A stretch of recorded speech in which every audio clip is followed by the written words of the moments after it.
ਸਤਿ ਸ਼੍ਰੀ ਅਕਾਲ। ਤੁਸੀਂ ਜੁੜੇ ਹੋਏ ਹੋ ਪੰਜਾਬੀ ਰੇਡੀਓ ਯੂਐਸਏ ਦੇ ਨਾਲ ਤੇ ਮੈਂ ਹਾਂ ਪ੍ਰਵੀਨ ਸ਼ਰਮਾ ਲੈ ਕੇ ਹਾਜ਼ਰ ਹਾਂ ਪ੍ਰੋਗਰਾਮ ਖਬਰ ਤੇ ਨਜ਼ਰ ਪ੍ਰੋਗਰਾਮ ਦੇ ਵਿੱਚ ਕਈ ਅਹਿਮ ਤੇ ਕਈ ਖਾਸ ਖਬਰਾਂ ਨੂੰ ਲੈ ਕੇ ਚਰਚਾ ਕਰਨ ਦੇ ਲਈ ਜੁੜ ਚੁੱਕੇ ਨੇ ਪੰਜਾਬ ਤੋਂ ਪੱਤਰਕਾਰ ਦੀਪਕ ਸ਼ਰਮਾ ਚਨਾਰਥਲ ਜੀ। ਸ਼ਰਮਾ ਸਤਿ ਸ਼੍ਰੀ ਅਕਾਲ, ਸਵਾਗਤ ਹੈ ਜੀ ਪੰਜਾਬੀ ਰੇਡੀਓ ਯੂਐਸਏ ਤੇ। ਸਤਿ ਸ਼੍ਰੀ ਅਕਾਲ ਜੀ ਸਾਰੇ ਦਰਸ਼ਕਾਂ ਨੂੰ, ਸਾਰੇ ਸਰੋਤਿਆਂ ਨੂੰ ਮੇਰੀ ਪਿਆਰ ਭਰੀ ਸਤਿ ਸ਼੍ਰੀ ਅਕਾਲ ਜੀ। ਖਬਰ ਤੇ ਨਜ਼ਰ ਪ੍ਰੋਗਰਾਮ ਨੂੰ ਸਪਾਂਸਰ ਕਰਦੇ ਨੇ ਖਾਲਸਾ ਇੰਸ਼ੋਰੈਂਸ ਏਜੰਸੀ ਵਾਲੇ, ਜਿਨ੍ਹਾਂ ਤੋਂ ਤੁਸੀਂ ਹਰ ਤਰੀਕੇ ਦੀ ਇੰਸ਼ੋਰੈਂਸ ਲੈ ਸਕਦੇ ਹੋ। ਇੰਸ਼ੋਰੈਂਸ ਬਾਰੇ ਪਤਾ ਕਰਨ ਦੇ ਲਈ ਇਹਨਾਂ ਦਾ ਨੰਬਰ ਹੈ 408 272 2500। ਇਹ ਪਿਛਲੇ 3 ਦਹਾਕਿਆਂ ਤੋਂ ਇੰਸ਼ੋਰੈਂਸ ਬਿਜ਼ਨਸ ਦੇ ਵਿੱਚ ਨੇ, ਸ਼ਾਨਦਾਰ ਸੇਵਾਵਾਂ ਦੇ ਰਹੇ ਨੇ, ਅਮਰੀਕਾ ਭਰ ਦੇ ਵਿੱਚ ਇੰਸ਼ੋਰੈਂਸ ਕਰਦੇ ਨੇ। ਅੱਜ ਹੀ ਡਾਇਲ ਕਰੋ 408 272 2500 ਤੇ। ਟਰਕੀਅਨ ਇਮੀਗ੍ਰੇਸ਼ਨ ਲਾ ਫਰਮ ਵਾਲੇ ਜੇ ਟਰਕੀਅਨ ਅਟਾਰਨੀ ਟਰਕੀਅਨ ਦੇ ਨਾਲ ਤੁਸੀਂ ਯੂਐਸ ਇਮੀਗ੍ਰੇਸ਼ਨ ਬਾਬਤ ਕੋਈ ਵੀ ਸਲਾਹ ਕਰਨੀ, ਕੋਈ ਵੀ ਸਵਾਲ ਪੁੱਛਣਾ ਤੇ ਇਹਨਾਂ ਦਾ ਨੰਬਰ ਹੈ 415 909 0503। ਗੁਰਦੀਪ ਸਿੰਘ ਬਿਰਦੀ ਕਲੋਵੀ, ਸਤਨਾਮ ਸਿੰਘ ਸ਼ੇਰਗਿੱਲ ਸਿਲਮਾ ਵਿਸਲਾ ਫੈਮਿਲੀ, ਕਾਬਲ ਸਿੰਘ ਫਰੈਜ਼ਨੋ, ਮਨਦੀਪ ਸਿੰਘ, ਸੰਦੀਪ ਕੌਰ ਸੈਨ ਹੋਜ਼ੇ, ਗੁਰਪਾਲ ਸਿੰਘ ਸੈਕਰਾਮੈਂਟੋ ਤੇ ਸਰਬਜੀਤ ਸਿੰਘ ਸ਼ੋਕਰ ਟਰਲਕ ਤੋਂ। ਇਹਨਾਂ ਸਾਰੇ ਹੀ ਸਪਾਂਸਰ ਦਾ ਬਹੁਤ ਬਹੁਤ ਧੰਨਵਾਦ। ਤੇ ਜੇਕਰ ਤੁਸੀਂ ਵੀ ਪੰਜਾਬੀ ਰੇਡੀਓ ਯੂਐਸਏ ਦੇ ਇਹਨਾਂ ਪ੍ਰੋਗਰਾਮਾਂ ਨੂੰ ਸਪਾਂਸਰ ਕਰਨਾ ਚਾਹੁੰਦੇ ਹੋ ਤਾਂ ਸਟੂਡੀਓ ਦਾ ਨੰਬਰ ਹੈ 408 272 5200। ਅੱਜ ਦਾ ਇਹ ਖਬਰ ਤੇ ਨਜ਼ਰ ਪ੍ਰੋਗਰਾਮ ਸਾਲ 2024 ਦੀ 10 ਜਨਵਰੀ ਦਾ ਪ੍ਰੋਗਰਾਮ ਹੈ ਤੇ ਦਿਨ ਅੱਜ ਬੁੱਧਵਾਰ ਹੈ। ਸ਼ਰਮਾ ਜੀ, ਖਬਰਾਂ ਦੇ ਵੱਲ ਆਈਏ। ਸ਼ੁਰੂਆਤ ਕਰੀਏ ਗਡਕਰੀ ਸਾਹਿਬ ਤੋਂ। ਗਡਕਰੀ ਕਹਿੰਦੇ ਦਿੱਲੀ ਤੋਂ ਹੁਸ਼ਿਆਰਪੁਰ ਆ ਕੇ ਕੁਝ ਪ੍ਰੋਜੈਕਟਾਂ ਦਾ ਉਦਘਾਟਨ ਕੀਤਾ ਹੈ, ਕੁਝ ਪ੍ਰੋਜੈਕਟਾਂ ਦੇ ਐਲਾਨ ਕੀਤੇ ਨੇ, ਪਰ ਕਹਿੰਦੇ ਮਾਨ ਸਾਹਿਬ ਚੰਡੀਗੜ੍ਹੋਂ ਹੁਸ਼ਿਆਰਪੁਰ ਨਾ ਜਾ ਸਕੇ ਜੀ। ਪ੍ਰਵੀਨ ਜੀ, ਇਹ ਚਰਚਾ ਕੱਲ ਪੰਜਾਬ ਦੇ ਮੀਡੀਆ ਵਿੱਚ ਵੀ ਸੀ ਜੀ। ਇਹ ਚਰਚਾ ਰਾਜਨੀਤਿਕ ਖੇਮਿਆਂ 'ਚ ਵੀ ਸੀ। ਇਸ ਗੱਲ ਦੀ ਚਰਚਾ ਪੰਜਾਬ ਸਰਕਾਰ ਦੇ ਅਫਸਰਾਂ ਦੇ ਕਮਰਿਆਂ 'ਚ ਵੀ ਹੋਈ ਤੇ ਇਹ ਚਰਚਾ ਪੰਜਾਬ ਸਰਕਾਰ ਦੇ ਐਮਐਲਏ ਤੇ ਮੰਤਰੀਆਂ ਦੀਆਂ ਮੀਟਿੰਗਾਂ 'ਚ ਵੀ ਹੋਈ। ਜੀ ਜੀ। ਤੇ ਇਸ ਦੀ ਚਰਚਾ ਉਸ ਸਮਾਗਮ ਦੀ ਸਟੇਜ ਤੋਂ ਸੁਨੀਲ ਜਾਖੜ ਨੇ ਵੀ ਕਰਤੀ। ਠੀਕ ਹੈ, ਅੱਛਾ। ਸੋ ਇਸ ਲਈ ਇਹ ਚਰਚਾ ਅਹਿਮ ਹੋਈ ਕਿ ਜੇਕਰ ਕੇਂਦਰ ਦਾ ਕੋਈ ਨੁਮਾਇੰਦਾ ਸੂਬੇ 'ਚ ਸਰਕਾਰੀ ਦੌਰੇ ਤੇ ਆਉਂਦਾ ਤਾਂ ਉਹਦੇ ਵਿੱਚ ਪੰਜਾਬ ਸਰਕਾਰ ਦੀ ਸ਼ਮੂਲੀਅਤ ਜ਼ਰੂਰੀ ਹੁੰਦੀ ਹੈ। ਇੱਕ ਪ੍ਰੋਟੋਕੋਲ ਦੇ ਅਨੁਸਾਰ ਇਹ ਜ਼ਰੂਰੀ ਬਣਦਾ ਹੈ ਜੀ। ਜਦੋਂ ਅਚਾਨਕ ਇੱਕ ਸਮਾਗਮ ਤੁਹਾਡੇ ਧਿਆਨ 'ਚ ਆਉਣਾ ਕਿ ਜਦੋਂ ਨਰਿੰਦਰ ਮੋਦੀ ਆਏ ਸੀ ਪੰਜਾਬ, ਤਦ ਅਚਾਨਕ ਬੋਲਦੇ ਮੁੱਖ ਮੰਤਰੀ ਭਗਵੰਤ ਮਾਨ ਜੀ ਉਹਨਾਂ ਤੋਂ ਮਾਫੀਆਂ ਮੰਗਣ ਲੱਗ ਪਏ ਸੀ ਕਿ ਜੀ ਤੁਸੀਂ ਪੰਜਾਬ ਆਏ ਸੀ ਜੀ ਪਿਛਲੀ ਵਾਰ, ਉਹ ਜੀ ਤੁਹਾਡੀ ਸੁਰੱਖਿਆ ਦਾ ਮਸਲਾ ਹੋ ਗਿਆ ਜੀ, ਅਸੀਂ ਉਹਦੇ ਲਈ ਮਾਫੀ ਮੰਗਦੇ ਹਾਂ ਜੀ, ਮੁੜ ਕੇ ਅਜਿਹਾ ਨਹੀਂ ਹੋਣਾ ਚਾਹੀਦਾ ਜੀ। ਸੋ ਜਦੋਂ ਕਿ ਉਹ ਕਾਂਗਰਸ ਸਰਕਾਰ, ਚੰਨੀ ਸਰਕਾਰ ਜਦੋਂ ਬਤੌਰ ਮੁੱਖ ਮੰਤਰੀ ਸੀਗੇ ਚੰਨੀ, ਉਸ ਸਮੇਂ ਦਾ ਮਾਮਲਾ ਸੀ। ਬਿਲਕੁਲ ਜੀ, ਬਿਲਕੁਲ। ਤੇ ਤਦ ਸਾਰੇ ਪੰਜਾਬ ਨੇ ਹੈਰਾਨੀ ਪ੍ਰਗਟਾਈ ਕਿ 3 ਨਾ 13 'ਚ ਭਾਈ ਤੇਰੀ ਸਰਕਾਰ ਉਸ ਸਮੇਂ, ਕਿ ਤੂੰ ਮਾਫੀਆਂ ਕਿਸ ਗੱਲ ਦੀਆਂ ਮੰਗੀ ਜਾਂਦਾ। ਤੇ ਸਭ ਨੂੰ ਲੱਗਿਆ ਕਿ ਚਹੇਤਾ ਬਣਨ ਦੀ ਇੱਕ ਕਵਾਇਦ ਹੈ, ਦੌੜ ਹੈ। ਉਸ ਤੋਂ ਬਾਅਦ ਕਿੰਨੇ ਮੌਕੇ ਆਏ ਜਦੋਂ ਭਗਵੰਤ ਮਾਨ ਹੋਰਾਂ ਨੇ ਭਾਜਪਾ ਨੂੰ ਨਿਸ਼ਾਨੇ ਤੇ ਲਿਆ, ਕੇਂਦਰ ਸਰਕਾਰ ਨੂੰ ਨਿਸ਼ਾਨੇ ਤੇ ਲਿਆ, ਚਾਹੇ ਉਹ ਫੰਡਾਂ ਦਾ ਮਾਮਲਾ ਹੋਵੇ, ਚਾਹੇ ਉਹ ਕਿਸਾਨੀ ਨਾਲ ਸੰਬੰਧਿਤ ਮਸਲਾ ਹੋਵੇ, ਚਾਹੇ ਉਹ ਪਰਾਲੀ ਵਾਲਾ ਮਸਲਾ ਹੋਵੇ, ਚਾਹੇ ਆ ਹੁਣ ਜਿਹੜੀਆਂ ਝਾਕੀਆਂ ਵਾਲਾ ਮਸਲਾ, ਉਹ ਮਸਲਾ ਹੋਵੇ। ਉਸ ਪਰ ਕਿੰਨੀ ਵਾਰ ਕੇਂਦਰ ਨੂੰ ਨਿਸ਼ਾਨੇ ਤੇ ਲਿਆ, ਕੇਂਦਰ ਸਰਕਾਰ ਨੂੰ ਕਟਹਿਰੇ 'ਚ ਖੜਾ ਕੀਤਾ। ਪਰ ਅੱਜ ਦੁਬਾਰਾ ਉਸ ਗੱਲ ਦੀ ਚਰਚਾ, ਉਸ ਮਾਫੀ ਦੀ ਚਰਚਾ ਇਸ ਲਈ ਚੱਲੀ ਕਿ ਜਦੋਂ ਨਿਤਿਨ ਗਡਕਰੀ ਆਏ ਤੇ ਉਹਨਾਂ ਦੇ ਸੱਦੇ ਪੱਧਰ ਦੇ ਵਿੱਚ ਉਸ ਸਮਾਗਮ ਦੀ ਰੂਪਰੇਖਾ ਦੇ ਵਿੱਚ ਬਕਾਇਦਾ ਤੌਰ ਤੇ ਗੱਲ ਸ਼ਾਮਲ ਸੀ ਕਿ ਜੀ ਇਸ ਦੇ ਵਿੱਚ ਪੰਜਾਬ ਦੇ ਮੁੱਖ ਮੰਤਰੀ ਆਪਣੇ 7 ਮੰਤਰੀਆਂ ਤੇ 1 ਮੈਂਬਰ ਪਾਰਲੀਮੈਂਟ ਸਣੇ ਸ਼ਾਮਲ ਹੋਣਗੇ। ਠੀਕ ਹੈ ਜੀ। ਉਹ ਪ੍ਰੋਗਰਾਮ ਦੀ ਰੂਪਰੇਖਾ 'ਚ ਵੀ ਤੈਅ ਸੀ। ਨਾ ਤਾਂ ਇਕਲੌਤਾ ਸੰਸਦ ਮੈਂਬਰ ਪਹੁੰਚਿਆ, ਨਾ 7 ਮੰਤਰੀ ਪਹੁੰਚੇ ਤੇ ਨਾ ਹੀ ਮੁੱਖ ਮੰਤਰੀ ਸਾਹਿਬ ਪਹੁੰਚੇ। ਨਿਤਿਨ ਗਡਕਰੀ ਹੋਰੀ ਇਸ ਗੱਲੋਂ ਜਾਣੇ ਜਾਂਦੇ ਨੇ ਕਿ ਜੀ ਉਹ ਆਪਣੇ ਕੰਮ ਤੋਂ ਮਤਲਬ ਰੱਖਦੇ ਆ, ਕਹਿੰਦੇ। ਠੀਕ ਹੈ ਜੀ। ਕਹਿੰਦੇ ਜੀ ਉਹ ਆਪਣੀ ਕੰਮ ਦੀ ਨਿਪੁੰਨਤਾ ਰੱਖਦੇ ਆ। ਦੇਖੋ, ਸਿਆਸਤਦਾਨ ਕਰਦਾ ਤਾਂ ਬੰਦਾ ਉਹ ਵੀ ਸਿਆਸਤ ਆ ਨਾ। ਹਾਂਜੀ ਹਾਂਜੀ, ਬਿਲਕੁਲ। ਠੀਕ ਹੈ ਨਾ। ਪਰ ਉਹ ਇੱਕ ਸਰਕਾਰੀ ਤੌਰ ਦੇ ਉੱਤੇ ਜੇਕਰ ਮੰਤਰਾਲਾ ਸੰਭਾਲਦਾ ਤਾਂ ਕਹਿੰਦੇ ਉਹਦੇ ਵਿੱਚ ਉਹ ਕੋਈ ਊਣੀਅਤ ਨਹੀਂ ਕਰਦਾ, ਉਹ ਕੰਮ ਉਹ ਬਖੂਬੀ ਕਰਦਾ। ਇਸ ਕਾਰਨ ਕਹਿੰਦੇ ਕਿ ਉਹ ਕਈ ਭਾਜਪਾਈਆਂ ਨੂੰ ਵੀ ਚੁੱਭਦਾ, ਸਰਕਾਰ ਦੇ ਉੱਪਰਲਿਆਂ ਨੂੰ ਵੀ ਚੁੱਭਦਾ। ਤੇ ਦੂਸਰੇ ਪਾਸੇ ਕਹਿੰਦੇ ਨਿਤਿਨ ਗਡਕਰੀ ਉਹਨਾਂ ਨੂੰ ਵੀ ਚੁੱਭਦਾ ਜਿਨ੍ਹਾਂ ਨੂੰ ਲੱਗਦਾ ਕਿ ਸਾਡੀ ਥਾਂ ਲੈ ਸਕਦਾ ਜੀ, ਜਿਨ੍ਹਾਂ 'ਚ ਚਾਹੇ ਜੇਪੀ ਨੱਡਾ ਹੋਵੇ ਤੇ ਚਾਹੇ ਨਰਿੰਦਰ ਮੋਦੀ ਹੋਵੇ। ਕਦੇ ਜੇਪੀ ਨੱਡੇ ਨੂੰ ਲਾ ਜਾਂਦਾ ਕਿਤੇ ਮੁੜ ਕੇ ਪ੍ਰਧਾਨਗੀ ਇਹਦੇ ਕੋਲ ਨਾ ਚਲੇ ਜਾਵੇ, ਕਦੇ ਨਰਿੰਦਰ ਮੋਦੀ ਨੂੰ ਲਾ ਜਾਂਦਾ ਸੰਘ ਦੀ ਪਸੰਦ ਹੁਣ ਨਿਤਿਨ ਗਡਕਰੀ ਨਾ ਬਣ ਜਾਵੇ। ਪਰ ਜਦੋਂ ਨਿਤਿਨ ਗਡਕਰੀ ਦੇ ਸਮਾਗਮ ਵਿੱਚ ਮੁੱਖ ਮੰਤਰੀ ਭਗਵੰਤ ਮਾਨ ਨਹੀਂ ਗਏ ਤਦ ਇਸ ਗੱਲ ਨੂੰ ਇਸ ਪੱਖੋਂ ਵੀ ਚਰਚਾ ਚੱਲੀ ਕਿ ਕੀ ਨਿਤਿਨ ਗਡਕਰੀ ਦੇ ਸਮਾਗਮ 'ਚ ਨਾ ਜਾਣ ਦਾ ਕਾਰਨ ਵੀ ਇਹ ਹੈ ਕਿ ਮੁੱਖ ਮੰਤਰੀ ਭਗਵੰਤ ਮਾਨ ਹੋਰੀ ਹੈ ਤਾਂ ਆਮ ਆਦਮੀ ਪਾਰਟੀ ਦੇ ਨੁਮਾਇੰਦੇ, ਪਰ ਮੰਨੇ ਮੋਦੀ ਅਮਿਤ ਸ਼ਾਹ ਦੇ ਜਾਂਦੇ ਆ। ਮੋਦੀ ਅਮਿਤ ਸ਼ਾਹ ਦੇ ਨੇੜਤਾ ਦਾ ਇਹ ਪ੍ਰਗਟਾਵਾ ਹੈ ਕਿ ਜੀ ਇਸ ਲਈ ਮੈਂ ਤੁਹਾਡੇ ਪਾਰਟੀ ਦੇ ਅੰਦਰਲੇ ਵਿਰੋਧੀ ਲੀਡਰ ਦੇ ਸਮਾਗਮ 'ਚ ਨਹੀਂ ਗਿਆ ਕਿਉਂਕਿ ਸਭ ਨੂੰ ਪਤਾ ਹੈ ਕਿ ਗਡਕਰੀ ਔਰ ਨਰਿੰਦਰ ਮੋਦੀ ਦੇ ਖੇਮੇ 'ਚ ਕਿਹੋ ਜਿਹਾ ਰਿਸ਼ਤਾ ਹੈ। ਜੀ ਜੀ। ਸੋ ਇਸ ਲਈ ਕਿ ਉਸ ਖੇਮੇ 'ਚ, ਮੋਦੀ ਖੇਮੇ ਦੇ ਵਿੱਚ ਆਪਣੇ ਆਪ ਨੂੰ ਸੱਚਾ ਤੇ ਉਹਨਾਂ ਦਾ ਭਰੋਸੇਯੋਗ ਸਾਬਤ ਕਰਨ ਦੇ ਚੱਕਰ 'ਚ ਮੁੱਖ ਮੰਤਰੀ ਸਾਹਿਬ ਨੇ ਪੰਜਾਬ ਦੇ ਨਾਂ ਤੇ ਉੱਤੇ ਹੋ ਰਹੇ ਸਮਾਗਮ ਤੋਂ ਪਾਸਾ ਵੱਟਿਆ। ਤੁਸੀਂ ਇੱਥੇ ਵੀ ਝਾਕੀ ਵਾਲਾ ਮੁੱਦਾ ਚੱਕ ਸਕਦੇ ਸੀ ਇਸ ਸਟੇਜ ਤੇ ਜਾ ਕੇ। ਜੀ ਜੀ। ਤੁਸੀਂ ਇਸ ਸਟੇਜ ਤੋਂ ਵੀ ਪੰਜਾਬ ਨਾਲ ਹੋ ਰਹੇ ਕੇਂਦਰੀ ਵਿਤਕਰੇ ਦਾ ਮੁੱਦਾ ਚੱਕ ਸਕਦੇ ਸੀ। ਤੁਸੀਂ ਇਸ ਸਟੇਜ ਤੋਂ ਸਾਡੇ ਰੋਕੇ ਜਾਂਦੇ ਫੰਡਾਂ ਦਾ ਮੁੱਦਾ ਚੱਕ ਸਕਦੇ ਸੀ। ਜੀ ਜੀ। ਸਾਡੇ ਪੇਂਡੂ ਵਿਕਾਸ ਫੰਡ, GST, ਇਸ ਮੰਚ ਤੋਂ ਵੀ ਤੁਸੀਂ ਜਾ ਕੇ ਕਹਿ ਸਕਦੇ ਕਿ ਕਿੱਥੇ ਗਈ ਭਾਈ ਦਿੱਲੀ 'ਚ ਕਿਸਾਨਾਂ ਨਾਲ ਕੀਤੇ ਵਾਅਦੇ ਵਾਲੀ ਫੰਡ, ਕਿੱਥੇ ਗਈ MSP, ਕਿੱਥੇ ਗਿਆ ਸਵਾਮੀਨਾਥਨ ਰਿਪੋਰਟ। ਸੋ ਕਿੰਨੀਆਂ ਗੱਲਾਂ ਸੀ ਜਿਹੜੀਆਂ ਤੁਸੀਂ ਇਸ ਮੰਚ ਤੋਂ ਜਾ ਕੇ ਕਰ ਸਕਦੇ ਸੀ। ਕਹਿੰਦੇ ਜੀ ਮੌਸਮ ਖਰਾਬ ਸੀ ਇਸ ਲਈ ਨਹੀਂ ਜਾ ਸਕੇ। ਉਹ ਅੱਛਾ। ਸੋ ਇਹ ਨਿਤਿਨ ਗਡਕਰੀ ਦਿੱਲੀ ਤੋਂ ਆ ਸਕਦਾ, ਸੋਮ ਪ੍ਰਕਾਸ਼ ਵੀ ਕੇਂਦਰੀ ਮੰਤਰੀ, ਉਹ ਵੀ ਆ ਸਕਦਾ ਜੀ। ਪੰਜਾਬ ਦੇ ਮੰਤਰੀ ਕਿਉਂ ਨਹੀਂ ਗਏ ਭਾਈ? ਮੰਤਰੀ ਸਾਹਿਬ ਤਾਂ ਚਲੋ ਚੌਪਰ 'ਚ ਉੱਡਣ ਦੇ ਆਦੀ ਨੇ, ਇਸ ਲਈ ਉਹਨਾਂ ਨੂੰ ਮੌਸਮ ਨੇ ਅੜਿੱਕਾ ਡਾਤਾ ਹੋਣਾ। ਗੱਡੀਆਂ ਕਾਲਾ ਕਾਫਲਾ ਕਿਉਂ ਨਹੀਂ ਤੁਰਿਆ? 7 ਮੰਤਰੀ, 1 ਮੈਂਬਰ ਪਾਰਲੀਮੈਂਟ, ਜਲੰਧਰ ਦਾ ਮੈਂਬਰ ਪਾਰਲੀਮੈਂਟ, ਜਲੰਧਰ ਤੋਂ MP, ਹੁਸ਼ਿਆਰਪੁਰ ਕਿੰਨੀ ਕੁ ਦੂਰ ਸੀ, ਫਿਰ ਚਲੇ ਜਾਂਦੇ। ਤੇ ਨਿਤਿਨ ਗਡਕਰੀ ਕਹਿੰਦੇ ਜੀ ਮੇਰਾ ਕੰਮ ਕਰਨਾ ਹੈ, ਮੈਂ ਕੰਮ ਕਰਨ ਆਇਆ, ਮੈਂ ਪੰਜਾਬ, ਮੈਂ ਤਾਂ ਦੇਸ਼ ਦੇ ਸਾਰੇ ਸੂਬਿਆਂ ਦੇ ਲਈ ਕੰਮ ਕਰ ਰਿਹਾ। ਉਹਨਾਂ ਨੇ ਆਪਣਾ ਗੁਣਗਾਨ ਕੀਤਾ, ਆਪਣੇ ਵਿਭਾਗ ਦਾ ਗੁਣਗਾਨ ਕੀਤਾ। ਠੀਕ ਹੈ ਜੀ। ਹਾਂ, ਉਹਨਾਂ ਨੇ ਪੰਜਾਬ ਦੇ ਇਹਨਾਂ ਪ੍ਰੋਜੈਕਟਾਂ ਦਾ ਹਵਾਲਾ ਵੀ ਦਿੱਤਾ ਕਿ 9 ਸਾਲਾਂ 'ਚ, 9 ਸਾਲ ਦਾ ਮਤਲਬ ਭਾਜਪਾ ਕਾਰਜਕਾਲ। ਸੋ ਕਹਿੰਦੇ ਜੀ 9 ਸਾਲਾਂ 'ਚ ਪੰਜਾਬ 'ਚ 943 ਕਿਲੋਮੀਟਰ ਮੈਂ ਹਾਈਵੇ ਬਣਾਤੇ, ਜਿਹੜੇ ਪਹਿਲਾਂ ਇੰਨੀ ਤੇਜ਼ੀ ਨਾਲ ਨਹੀਂ ਬਣੇ। 9 ਸਾਲ ਪਹਿਲਾਂ ਤੱਕ ਕਹਿੰਦੇ ਪੰਜਾਬ ਦੇ ਜਿਹੜੇ ਹਾਈਵੇ ਸੀਗੇ, ਉਹ ਜਿਹੜੇ 9 ਸਾਲਾਂ 'ਚ ਪੰਜਾਬ ਨੇ 943 ਹਾਈਵੇ ਬਣਾਏ। ਤੇ ਕਹਿੰਦੇ ਕਿਲੋਮੀਟਰ ਜਿਹੜਾ ਲੰਬਾ ਸਫ਼ਰ ਸੀ 2014 ਤੱਕ 1096 ਸੀ। 1096 ਕਿਲੋਮੀਟਰ ਸੀ, ਜੋ ਇਹ 'ਚ 943 ਜੋੜ ਕੇ 2039 ਕਿਲੋਮੀਟਰ ਹੋ ਗਿਆ। ਠੀਕ ਹੈ ਜੀ। ਕਹਿੰਦੇ ਹੁਣ ਹੁਸ਼ਿਆਰਪੁਰ ਤੋਂ ਇਹ ਪ੍ਰੋਜੈਕਟ ਜਦੋਂ ਸਿਰੇ ਚੜ ਗਏ ਸਾਰਾ ਕੁਝ, ਕਿਉਂਕਿ 4 ਕਰੋੜ ਦੇ ਪ੍ਰੋਜੈਕਟਾਂ ਦਾ ਤਾਂ 29 ਦੇ ਕਰੀਬ ਪ੍ਰੋਜੈਕਟ ਸੀ ਜਿਨ੍ਹਾਂ ਦਾ ਕਹਿੰਦੇ ਜੀ ਉਦਘਾਟਨ ਕਰਤਾ। ਪ੍ਰਵੀਨ ਜੀ, ਚੋਣਾਂ ਦੇ ਨੇੜੇ ਆ ਕੇ ਉਦਘਾਟਨ ਹੋਣੇ ਇਹ ਪੁਰਾਣੀ ਰਵਾਇਤ ਹੈ। ਜੀ ਸਹੀ ਹੈ। ਇਹ ਚੋਣ ਸਮਾਗਮ ਹੈ। ਸਰਕਾਰੀ ਪੈਸੇ ਨਾਲ ਇਹ ਭਾਜਪਾ ਦਾ ਚੋਣ ਪ੍ਰਚਾਰ ਹੈ ਪੰਜਾਬ 'ਚ। ਕੇਂਦਰੀ ਖਜ਼ਾਨੇ ਨਾਲ ਇਹਨਾਂ ਇਕੱਠੇ ਹੀ 29 ਜੀ ਦਾ ਉਦਘਾਟਨ ਜੀ ਇੱਕੋ ਦਿਨ ਨਿਤਿਨ ਗਡਕਰੀ ਨੇ ਕਰਤਾ। 4 ਕਰੋੜ ਦੇ ਪ੍ਰੋਜੈਕਟ ਨੇ ਤੇ ਅਗਲੇ 12,000 ਕਰੋੜ ਦੇ ਦਾ ਐਲਾਨ ਕਰਤਾ। ਠੀਕ ਹੈ ਜੀ। 4,000 ਕਰੋੜ ਵਾਲੇ 29 ਪ੍ਰੋਜੈਕਟ ਕਹਿੰਦੇ ਉਦਘਾਟਨ ਕਰ ਚੱਲੇ ਆ ਜੀ। 12,000 ਕਰੋੜ ਦੇ ਪ੍ਰੋਜੈਕਟਾਂ ਦਾ ਅਸੀਂ ਐਲਾਨ ਕਰ ਚੁੱਕੇ ਆ। ਸੋ ਜੀ ਇਸ ਲਈ ਇਹ ਚੋਣ ਪ੍ਰਚਾਰ ਰੈਲੀ ਵੀ ਸੀ ਭਾਜਪਾ ਦੀ। ਠੀਕ ਹੈ। ਸੋ ਕਹਿੰਦੇ ਕਿ ਇਸ ਲਈ ਵੀ ਆਮ ਆਦਮੀ ਪਾਰਟੀ ਨੇ ਤੋਂ ਪਾਸਾ ਵੱਟਣਾ ਹੀ ਸਹੀ ਸਮਝਿਆ ਕਿ ਤਾਂ ਉਹਨਾਂ ਦੀ ਚੋਣ ਰੈਲੀ ਆ। ਤੇ ਦੂਸਰੇ ਪਾਸੇ ਨਿਤਿਨ ਗਡਕਰੀ ਕਹਿੰਦੇ ਜੀ ਹੁਣ ਹੁਸ਼ਿਆਰਪੁਰ ਤੋਂ ਫਗਵਾੜੇ ਆਉਣਾ ਮਤਲਬ 25 ਮਿੰਟ, ਹੁਣ ਹੁਸ਼ਿਆਰਪੁਰ ਤੋਂ ਬਠਿੰਡੇ ਜਾਣਾ ਮਤਲਬ 45 ਮਿੰਟ। ਅੱਛਾ। ਸੋ ਇਸ ਲਈ ਉਹਨਾਂ ਨੇ ਇਹ ਕਹਿੰਦੇ ਕਿ 75 ਕਿਲੋਮੀਟਰ ਨਵਾਂ ਹਾਈਵੇ ਬਣਨਾ, ਜਿਹੜਾ 75-76 ਕਿਲੋਮੀਟਰ ਹੋਣਾ ਹੁਸ਼ਿਆਰਪੁਰ ਤੋਂ ਬਠਿੰਡੇ ਨੂੰ, ਤੇ ਤੁਸੀਂ 45 ਮਿੰਟ 'ਚ ਕਹਿੰਦੇ ਜੀ ਉੱਥੇ ਪਹੁੰਚ ਜਾ ਕਰੋ। ਉਹਨਾਂ ਨੇ ਇਹ ਵੀ ਦੱਸਿਆ ਕਿ ਮੇਰੇ ਵਿਭਾਗ ਦੇ ਕੰਮ ਦਾ ਤੁਸੀਂ ਅੰਦਾਜ਼ਾ ਇਸੇ ਗੱਲ ਤੋਂ ਲਾ ਲਓ ਕਿ ਕਰਤਾਰਪੁਰ ਸਾਹਿਬ ਦਾ ਕੋਰੀਡੋਰ ਅਸੀਂ ਕਿੰਨੀ ਤੇਜ਼ੀ ਨਾਲ ਤਿਆਰ ਕੀਤਾ, ਤੇ ਅਸੀਂ ਆਉਣ ਵਾਲੇ ਸਮੇਂ 'ਚ ਉਸ ਨੂੰ 4 ਲੇਨ ਹੋਰ ਕਰ ਦੇਣਾ। 2024 'ਚ ਇਹ ਕੰਮ ਕਹਿੰਦੇ ਪੂਰਾ ਹੋ ਜਾਣਾ ਤੇ ਇਹ ਕੋਰੀਡੋਰ ਦਾ ਰਾਹ ਹੋਰ ਉੱਥੇ ਤੱਕ ਪਹੁੰਚਣਾ, ਕਰਤਾਰਪੁਰ ਸਾਹਿਬ ਤੱਕ ਜਾਣਾ ਹੋਰ ਆਸਾਨ ਹੋ ਜਾਣਾ। ਸੋ ਇਸ ਲਈ ਭਾਜਪਾ ਨੇ ਇਸ ਨੂੰ ਆਪਣੇ ਖਾਤੇ 'ਚ ਪਾਉਣ ਦੀ ਕੋਸ਼ਿਸ਼ ਕੀਤੀ ਕਿ ਇਹ ਸਾਰਾ ਕੁਝ ਅਸੀਂ ਪੰਜਾਬ ਲਈ ਕਰ ਰਹੇ ਹਾਂ ਤਾਂ ਕਿ ਪੰਜਾਬ ਸਾਨੂੰ ਮੋੜਵਾਂ ਵੋਟਾਂ ਦੇ ਦੇਵੇ ਜੀ।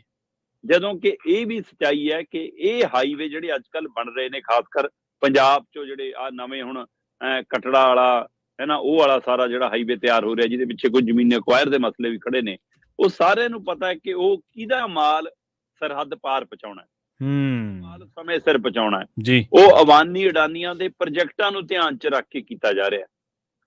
ਸੋ ਇਸ ਲਈ ਇਹ ਵੀ ਗੌਰ ਕਰਨ ਦੀ ਲੋੜ ਹੈ ਕਿ ਇਹ ਕਈ ਵਾਰ ਲੋਕਾਂ ਨੂੰ ਲੱਗਦਾ ਕਿ ਸਾਡੇ ਲਈ ਨਵੀਂ ਸੜਕ ਬਣੀ ਨਹੀਂ, ਬਿਲਕੁਲ ਉਹ ਉਦਯੋਗਪਤੀਆਂ ਦਾ ਸਮਾਂ ਨਾ ਖਰਾਬ ਹੋਵੇ। ਉਹਨਾਂ ਦਾ ਸਰਕਾਰਾਂ ਨੂੰ ਇੱਕ ਤਰ੍ਹਾਂ ਦਾ ਚੇਤਾਵਨੀ ਭਰਿਆ ਮਤਲਬ ਬੇਨਤੀ ਪੱਤਰ ਹੁੰਦਾ ਕਿ ਜੀ ਸਾਡਾ ਟਰੱਕ ਦਿੱਲੀ ਤੋਂ ਅੰਮ੍ਰਿਤਸਰ 4 ਘੰਟੇ 'ਚ ਪਹੁੰਚਣਾ ਚਾਹੀਦਾ। ਸੋ ਇਸ ਲਈ ਇਹੋ ਜਿਹਾ ਹਾਈਵੇ ਬਣਾਓ ਤੇ ਇਹ ਸਾਰੇ ਪ੍ਰੋਜੈਕਟ, ਹਾਂ ਉਹਦੇ ਨਾਲ ਲੋਕਾਂ ਨੂੰ ਸਮੇਂ ਦੇ ਨਾਲ ਰਾਹਤ ਤਾਂ ਮਿਲਦੀ ਹੈ, ਪਰ ਅੱਜ ਕੱਲ ਜਿਹੜੇ ਟੋਲ ਰੋਡ ਬਣਦੇ ਨੇ ਜੀ, ਇਹ ਵੀ ਇੱਕ ਵਰਤਾਰਾ ਹੈ। ਪਰ ਕੱਲ ਦੇ ਸਮਾਗਮ ਦੀ ਚਰਚਾ ਖੂਬ ਰਹੀ ਪ੍ਰਵੀਨ ਜੀ। ਸੁਨੀਲ ਜਾਖੜ ਨੇ ਤਾਂ ਉੱਥੋਂ ਮੰਚ ਤੋਂ ਤੰਜ ਵੀ ਕੱਸਿਆ ਕਿ ਮੁੱਖ ਮੰਤਰੀ ਸਾਹਿਬ ਕਹਿੰਦੇ ਨਹੀਂ ਪਹੁੰਚ ਪਾਏ, ਉਹਨਾਂ ਦੀ ਕਮੀ ਖਲ ਰਹੀ ਹੈ, ਕਹਿੰਦੇ ਮੈਨੂੰ ਤਾਂ ਤੇ ਆ ਜਾਂਦੇ ਅੱਜ ਦੇਖਦੇ, ਕਹਿੰਦੇ ਕਿ ਹੁਸ਼ਿਆਰਪੁਰ ਜਿਹੜਾ ਸੜਕਾਂ ਦਾ ਹੁਣ ਜਾਲ ਵਿਛਣਾ ਹੈ, ਇਹਦੇ ਨਾਲ ਵਿਪਾਸ਼ਨਾ ਸੈਂਟਰ ਆਉਣਾ ਵੀ ਆਸਾਨ ਹੋ ਜਾਣਾ ਹੈ। ਤੇ ਉਹਨਾਂ ਨੇ ਤੰਜ ਕੱਸਿਆ ਪੂਰਾ। ਸੋ ਪਰ ਨਿੱਜੀ ਤੌਰ ਤੇ ਮੈਂ ਮਹਿਸੂਸ ਕਰਦਾ ਕਿ ਇਹੋ ਜਿਹੇ ਸਮਾਗਮ 'ਚ ਪੰਜਾਬ ਸਰਕਾਰ ਨੂੰ ਜਾਣਾ ਜ਼ਰੂਰ ਚਾਹੀਦਾ ਪ੍ਰਵੀਨ ਜੀ। ਤੁਸੀਂ ਉੱਥੇ ਜਾ ਕੇ ਜਨਤਕ ਤੌਰ ਤੇ, ਕਿਉਂਕਿ ਉੱਥੇ ਜਿਹੜਾ ਇਕੱਠ ਹੈ ਜ਼ਿਆਦੇ, ਉਹ ਭਾਜਪਾ ਪੱਖੀ ਹੋਏਗਾ, ਕੋਈ ਦੋ ਰਾਏ ਨਹੀਂ। ਭਾਜਪਾ ਦੇ ਸਮਰਥਕ ਹੋਣਗੇ, ਤੁਸੀਂ ਉਹ ਤਸਵੀਰ ਤਾਂ ਰੱਖ ਸਕਦੇ ਹੋ ਨਾ ਆਪਣੀ, ਭਾਜਪਾ ਕਰਦੀ ਆ ਪੰਜਾਬ ਨਾਲ, ਕਰਦਾ ਪੰਜਾਬ ਨਾਲ। ਸੋ ਉਹ ਮੌਕਾ ਕਿਉਂ ਗਵਾਉਂਦੇ ਹੋ ਤੁਸੀਂ? ਇਸ ਲਈ ਮੈਨੂੰ ਇਹ ਸਹੀ ਨਹੀਂ ਲੱਗਿਆ ਕਿ ਉੱਥੇ ਜਾਣਾ ਬਣਦਾ। ਸ਼ਰਮਾ ਜੀ, ਹੋ ਸਕਦਾ ਸੁਨੀਲ ਜਾਖੜ ਦੇ ਤਾਂ ਜਿਹੜੇ ਉਹ ਗੱਲ ਕਹਿ ਰਹੇ ਨੇ ਸਟੇਟਮੈਂਟ ਹੋਵੇ, ਉਹ ਸਿਆਸਤ ਤੋਂ ਪ੍ਰੇਰਿਤ ਹੋਵੇ ਜਾਂ ਸਿਆਸੀ ਹੋਵੇ, ਕਿਉਂਕਿ ਉਹਦਾ ਵਿਰੋਧੀ ਨੇ, ਸਿਆਸੀ ਵਿਰੋਧੀ ਨੇ, ਤਾਂ ਉਹ ਤਾਂ ਬਿਲਕੁਲ ਇਸ ਤਰ੍ਹਾਂ ਦੇ ਨਿਸ਼ਾਨੇ ਲਾਉਣਗੇ। ਪਰ ਜਿਹੜੀ ਤੁਸੀਂ ਗੱਲ ਕਹੀ ਹੈ ਨਾ, ਇਹ ਤਾਂ ਕਿਸੇ ਸਿਆਸਤ ਤੋਂ ਪ੍ਰੇਰਿਤ ਨਹੀਂ ਹੈ। ਪੰਜਾਬ ਦੀ ਗੱਲ ਰੱਖਣ ਦਾ ਚੰਗਾ ਮੌਕਾ ਸੀ ਜਿਹੜਾ ਮਾਨ ਸਾਹਿਬ ਨੇ ਗਵਾ ਦਿੱਤਾ। ਪੰਚਾਇਤੀ ਚੋਣਾਂ ਦੇ ਬਾਰੇ ਸੁਣਨ ਦੇ ਵਿੱਚ ਆ ਰਿਹਾ, ਕਹਿੰਦੇ ਲੋਕ ਸਭਾ ਚੋਣਾਂ ਤੋਂ ਬਾਅਦ ਸਰਕਾਰ ਦੇ ਜਿਹੜੇ ਸਮਰਥਕ ਸੀਗੇ ਸ਼ਰਮਾ ਜੀ, ਉਹ ਤਾਂ ਪੂਰੀ ਤਿਆਰੀ ਕਰੀ ਬੈਠੇ ਸੀਗੇ ਜੀ। ਪ੍ਰਵੀਨ ਜੀ, ਜਦੋਂ ਪਿਛਲੀ ਵਾਰ ਵੀ ਪੰਚਾਇਤਾਂ ਭੰਗ ਕਰਨ ਦਾ ਮਾਮਲਾ ਆਇਆ ਸੀ, ਉਸ ਤੋਂ ਬਾਅਦ ਮਾਮਲਾ ਅਦਾਲਤ 'ਚ ਗਿਆ ਸੀ, ਤੇ ਉਸ ਤੋਂ ਬਾਅਦ ਫਿਰ ਚੋਣ ਕਮਿਸ਼ਨ ਨੇ ਕਿਹਾ ਜੀ ਲਿਸਟਾਂ ਤਿਆਰ ਕਰੋ ਜੀ, ਇੰਨੀ ਤਰੀਕ ਤੱਕ ਸਾਨੂੰ ਸੂਚੀਆਂ ਚਾਹੀਦੀਆਂ ਜੀ। ਤਦ ਵੀ ਆਪਾਂ ਵਾਰ-ਵਾਰ ਇਹ ਗੱਲ ਕਰ ਰਹੇ ਸੀ ਕਿ ਹਕੀਕਤ 'ਚ ਪੰਜਾਬ ਸਰਕਾਰ ਨਹੀਂ ਚਾਹੁੰਦੀ ਹੁਣ ਕਿ ਪੰਚਾਇਤੀ ਚੋਣਾਂ 2024 ਤੋਂ ਪਹਿਲਾਂ ਹੋ ਜਾਣ। ਦੋ ਪਹਿਲੂ ਅਹਿਮ ਨੇ ਜੀ। ਇੱਕ ਪਹਿਲੂ ਇਹ ਕਿ ਸਰਕਾਰ ਨੂੰ ਇਹ ਖਤਰਾ ਲੱਗਦਾ ਹੈ ਕਿ ਜੇ ਸਾਡੇ ਕੋਲ ਪੰਚਾਇਤਾਂ 50% ਤੋਂ ਘੱਟ ਆਈਆਂ ਤੇ ਉਹਦਾ ਅਸਰ ਸਾਡੀਆਂ 2024 ਦੀਆਂ ਵੋਟਾਂ ਤੇ ਪੈ ਜਾਣਾ। ਕਿ ਉਹ ਅੰਕੜੇ ਫਿਰ ਡਰਾਉਣਗੇ ਕਿ ਲਓ ਜੀ ਪੰਜਾਬ 'ਚ 92 MLA ਹੁੰਦੇ ਆ, ਪੰਜਾਬ 'ਚ ਨਵੀਂ ਸਰਕਾਰ ਬਣਿਆ ਹੁੰਦਿਆਂ ਆ ਜੀ ਤਾਂ ਪੰਚਾਇਤਾਂ ਨਹੀਂ ਜਿੱਤ ਪਾ ਰਹੇ ਜੀ, ਪਿੰਡਾਂ 'ਚ ਇਹਨਾਂ ਦਾ ਆਧਾਰ ਖਤਮ ਜੀ। ਸੋ ਇਸ ਲਈ ਉਹ ਨਹੀਂ ਚਾਹੁੰਦੇ ਕਿ 2024 'ਚ ਇਹ ਸਾਹਮਣਾ ਕਰਨਾ ਪਵੇ। ਦੂਸਰਾ, ਉਹਨਾਂ ਨੂੰ ਇਹ ਲੱਗਦਾ ਕਿ ਪਿੰਡਾਂ ਦੇ ਵਿੱਚ ਅਸੀਂ ਜਿੰਨੇ ਰਬੜ ਦੇ ਮੁੰਡੇ ਵੰਡੇ ਹੋਏ ਨੇ ਆਪਣੇ ਲੀਡਰਾਂ ਨੂੰ, ਕਿ ਉਹਨਾਂ 'ਚੋਂ ਇੱਕ ਹੀ ਇਹ ਮੁੰਡਾ ਹੋਊਗਾ ਜਿਹੜਾ ਕਲਕਾਰੀ ਮਾਰੂਗਾ ਜੇ ਉਹ ਵੀ ਲੋਕਾਂ ਨੇ ਚਾਹਿਆ, ਤੇ ਬਾਕੀਆਂ ਤਾਂ ਰਬੜ ਦੇ ਮੁੰਡੇ ਫਿਰ ਵਾਪਸ ਆ ਜਾਣੇ ਸਰਕਾਰ ਕੋਲ, ਤੇ ਉਹਦਾ ਵੀ ਨੁਕਸਾਨ 24 'ਚ ਹੋ ਸਕਦਾ। ਕਿਉਂਕਿ ਹਰ ਪਿੰਡ 'ਚ ਪ੍ਰਵੀਨ ਜੀ ਜਿੱਥੇ 500 ਵੋਟ ਵੀ ਹੈਗੀ ਆ, 300 ਵੋਟ ਵੀ ਹੈਗੀ ਆ ਜਿਹੜੇ ਪਿੰਡ 'ਚ, ਉਹ 'ਚ ਵੀ 3 ਤੋਂ 4 ਨੂੰ ਲਾਰਾ ਲਾਇਆ ਹੋਇਆ ਕਿ 3 ਸਰਪੰਚ ਬਣਾਵਾਂਗੇ ਆਮ ਆਦਮੀ ਪਾਰਟੀ ਵਾਲਿਆਂ ਨੇ। ਤੇ ਬੜੇ ਪਿੰਡਾਂ 'ਚ ਤਾਂ ਦਾਅਵੇਦਾਰ ਵੀ ਵੱਧ ਨੇ। ਸੋ 3 ਤੋਂ 5 ਦਾਅਵੇਦਾਰ ਇੱਕ ਪਿੰਡ 'ਚ ਸਰਪੰਚੀ ਦੇ ਆਮ ਆਦਮੀ ਪਾਰਟੀ ਦੇ ਹੈਗੇ ਜੀ। ਤੇ ਉਹਨਾਂ 'ਚੋਂ ਉਮੀਦਵਾਰ ਇੱਕ ਹੋਊਗਾ। ਇਹ ਪੰਚਾਇਤੀ ਪੰਚਾਂ ਰਾਹੀਂ ਵੀ ਚੋਣ ਹੋਈ ਤਾਂ ਵੀ ਬਾਅਦ 'ਚੋਂ ਸਰਪੰਚ ਇੱਕ ਬਣੂਗਾ। ਤੇ ਜੇ ਉਹ ਆਮ ਆਦਮੀ ਪਾਰਟੀ ਦਾ ਬਣ ਵੀ ਗਿਆ ਜੀ, ਤਾਂ ਵੀ ਜਿਹੜੇ 3 ਜਾਂ 4 ਪਿੱਛੇ ਰਹਿ ਗਏ ਦਾਅਵੇਦਾਰ, ਤੋਂ ਡਰ ਲੱਗਦਾ ਆਮ ਆਦਮੀ ਪਾਰਟੀ ਨੂੰ ਕਿ ਫੇਰ ਉਹ ਸਾਨੂੰ ਵਫਾ ਕਮਾਉਣਗੇ ਸਾਡੇ ਨਾਲ ਜਾਂ ਨਹੀਂ, ਸਾਨੂੰ ਵੋਟਾਂ ਪਾਉਣਗੇ ਜਾਂ ਨਹੀਂ। ਜੇ ਕੋਈ 80 ਵੋਟਾਂ ਲੈ ਕੇ ਗਿਆ, ਕੋਈ 40 ਲੈ ਕੇ ਗਿਆ, ਕੋਈ 20 ਲੈ ਕੇ ਗਿਆ, ਤੇ 12,000 ਪਿੰਡਾਂ ਦੇ ਹਿਸਾਬ ਨਾਲ ਦੇਖ ਲਓ ਫਿਰ ਕਿੰਨੀਆਂ ਵੋਟਾਂ ਘਟਦੀਆਂ ਜੇ ਉਹ ਨਾ ਪਈਆਂ ਜੀ। ਇਸ ਲਈ ਦੋ ਖਤਰਿਆਂ ਦੇ ਵਿੱਚ ਖੜੀ ਆਮ ਆਦਮੀ ਪਾਰਟੀ ਹੁਣ ਕਿਸੇ ਨਾ ਕਿਸੇ ਹਿੱਲੇ ਵਸੀਲੇ ਚੋਣਾਂ ਲਟਕਾਉਣਾ ਚਾਹੁੰਦੀ ਆ ਜੀ।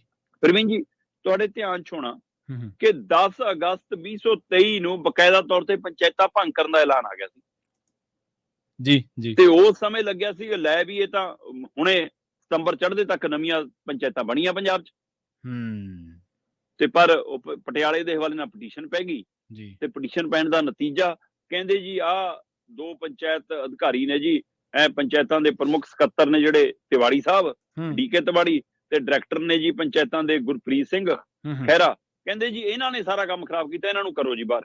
ਕਹਿੰਦੇ ਜੀ ਉਹਨਾਂ ਨੂੰ ਸਸਪੈਂਡ ਕਰਤਾ ਜੀ। ਸਸਪੈਂਡ ਕਰਨ ਤੋਂ ਬਾਅਦ ਬਹਾਲੀ ਹੋ ਗਈ, ਪ੍ਰਕਿਰਿਆ ਦੇ ਦੌਰਾਨ ਬਹਾਲੀ ਹੋਣ ਤੋਂ ਬਾਅਦ ਵੀ ਉਹਨਾਂ ਨੂੰ ਕੋਈ ਚਾਰਜ ਨਹੀਂ ਦਿੱਤਾ ਅਜੇ ਤੱਕ।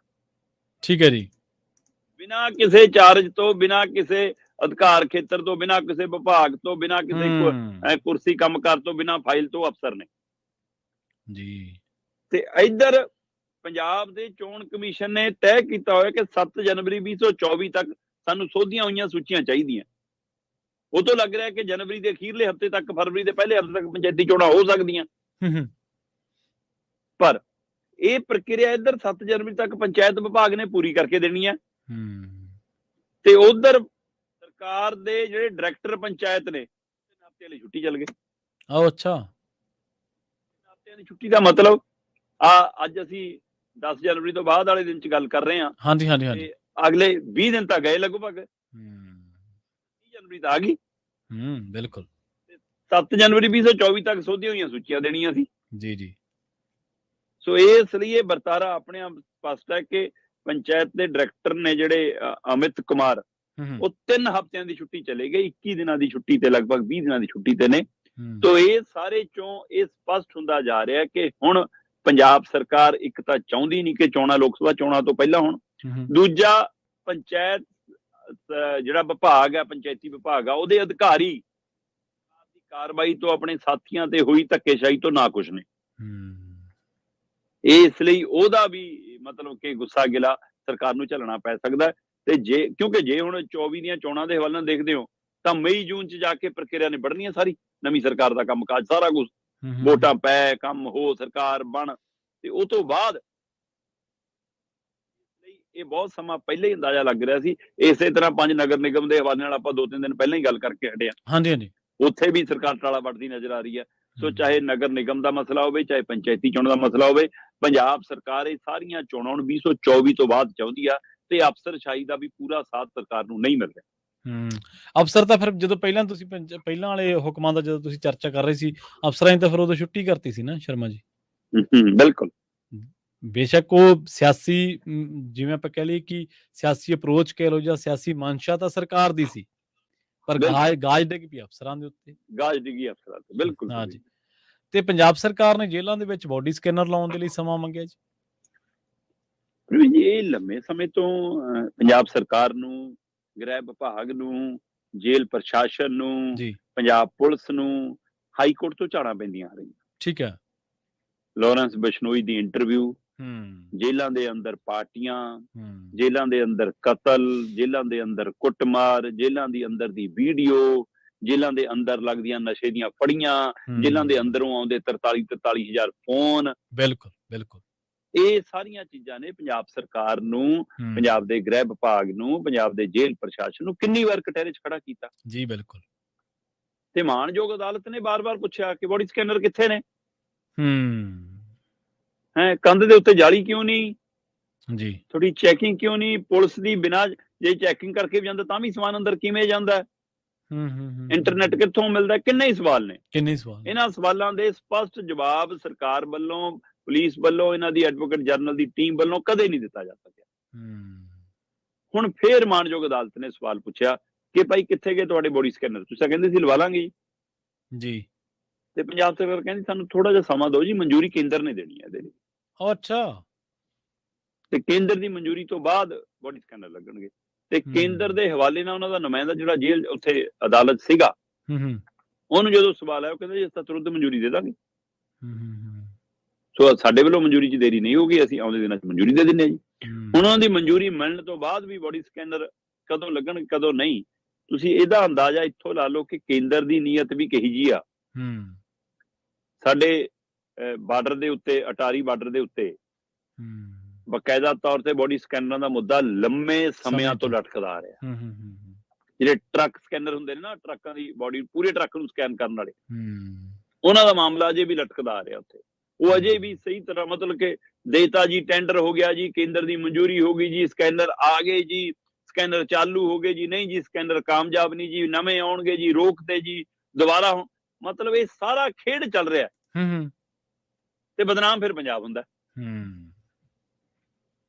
ਕੰਟਰੋਲ ਤਾਂ ਸਿੱਧਾ ਕੇਂਦਰ ਕੋਲ ਹੈ। ਜੀ ਜੀ। ਇੱਧਰ ਪੰਜਾਬ ਦੀਆਂ ਜੇਲ੍ਹਾਂ ਦਾ ਕੰਟਰੋਲ ਪੰਜਾਬ ਸਰਕਾਰ ਕੋਲ ਹੈ। ਤੇ ਕੇਂਦਰ ਤੋਂ ਮਨਜ਼ੂਰੀ ਲੈਣ ਦੀ ਇਸ ਸਮੇਂ 'ਚ ਲਟਕਾਉਣ ਦਾ ਮਸਲਾ ਕੀ ਹੈ ਜੀ? ਜਾਂ ਤਾਂ ਤੁਸੀਂ ਇਹ ਕਹਿੰਦੇ ਅਦਾਲਤ 'ਚ ਕਿ ਅਸੀਂ ਜੀ ਕੇਂਦਰ ਤੋਂ ਬਾਰ-ਬਾਰ ਮਨਜ਼ੂਰੀ ਮੰਗ ਰਹੇ ਹਾਂ, ਜਾਣ ਕੇ ਨਹੀਂ ਦੇ ਰਹੇ, ਸਾਨੂੰ ਸਮਾਂ ਦੇ ਦਿਓ ਜੀ, ਬਸ ਮਨਜ਼ੂਰੀ ਮਿਲਣ ਤੋਂ ਬਾਅਦ ਲਾ ਲਾਂਗੇ। ਇਹਦਾ ਮਤਲਬ ਤੁਸੀਂ ਉਸ ਪ੍ਰਕਿਰਿਆ ਤੇ ਤੇਜ਼ੀ ਨਾਲ ਕੰਮ ਨਹੀਂ ਕਰ ਰਹੇ। ਕੇਂਦਰ ਦੀਆਂ ਬਦਨੀਤੀਆਂ ਤੇ ਦੂਏ ਪਾਸੇ ਤੁਹਾਡੀਆਂ ਨੀਤੀਆਂ। ਸੋ ਦੋਵਾਂ ਦਾ ਨਤੀਜਾ ਹੈ ਕਿ ਜੇਲ੍ਹ ਦੇ ਅੰਦਰੋਂ, ਖਾਸ ਕਰ ਲਾਰੈਂਸ ਬਿਸ਼ਨੋਈ ਵਾਲੇ ਮਾਮਲੇ 'ਚ ਸਰਕਾਰ ਕਹੀ ਜਾਂਦੀ ਅਸੀਂ 2 FIR ਕਰ ਲੀਆਂ ਜੀ, ਅਸੀਂ ਵੀਡੀਓ ਡਿਲੀਟ ਕਰਾਤੀਆਂ ਜੀ, ਅਸੀਂ ਇੰਟਰਵਿਊਆਂ ਹੁਣ ਇਹ ਸੋਸ਼ਲ ਮੀਡੀਆ ਦੇ ਪਲੇਟਫਾਰਮਾਂ ਤੇ ਨਹੀਂ ਹੈਗੀਆਂ ਜੀ, ਪਰ ਇਹ ਸਾਡੇ ਹੋਈ ਵੀ ਨਹੀਂ ਜੀ। ਤੇ ਪਰ ਆ ਜੋ ਕੁਝ ਵਾਪਰ ਰਿਹਾ ਪਿਛਲੇ ਦਿਨਾਂ ਦੇ ਹਵਾਲੇ ਨਾਲ ਆਪਾਂ ਗੱਲ ਕਰ ਰਹੇ ਹਾਂ, ਉਹ ਕਿੱਥੋਂ ਵਾਪਰ ਰਿਹਾ ਜੀ?